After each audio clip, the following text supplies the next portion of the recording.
أعوذ بالله من الشيطان الرجيم بسم الله الرحمن الرحيم يا أيها الذين آمنوا لا تتخذوا الكافرين أولياء من دون المؤمنين أتريدون أن تجعلوا لله عليكم سلطانا مبينا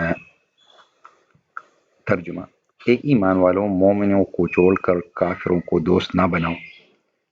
کیا تم یہ چاہتے ہو کہ اپنے اوپر اللہ تعالیٰ کی صاف حجت قائم کر لو؟ تفسیر ابن کثیر سے اس آیت کی تفسیر۔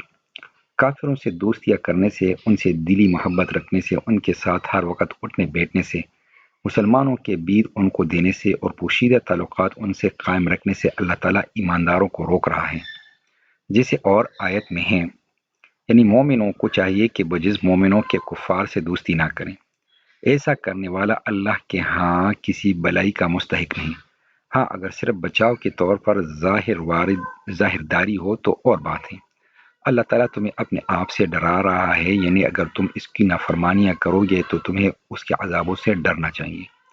ابن ابی حاتم میں حضرت عبداللہ بن عباس رضی اللہ عنہ کا فرمان مروی ہے کہ آپ نے فرمایا، قرآن میں جہاں کہیں ایسی عبارتوں میں سلطان کا لفظ ہے وہاں اس سے مراد حجت ہیں، یعنی تم نے اگر مومنوں کو چھوڑ کر کفار سے دلی دوستی کے تعلقات پیدا کیے تو تمہارا یہ فعل کافی ثبوت ہوگا اور پوری دلیل ہوگا اس امر کی کہ اللہ تعالیٰ تمہیں سزا دے۔ کئی ایک سلف مفسرین رحمۃ اللہ علیہم اجمعین نے اس آیت کی یہی تفسیر کی ہے۔ حضور نبی کریم صلی اللہ علیہ وسلم کی احادیث۔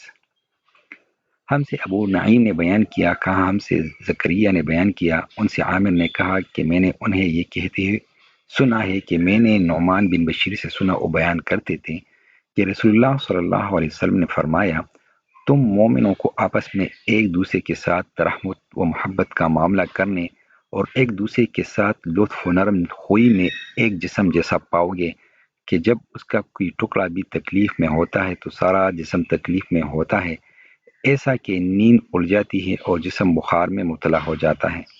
صحیح بخاری کتاب الادب حدیث 6011۔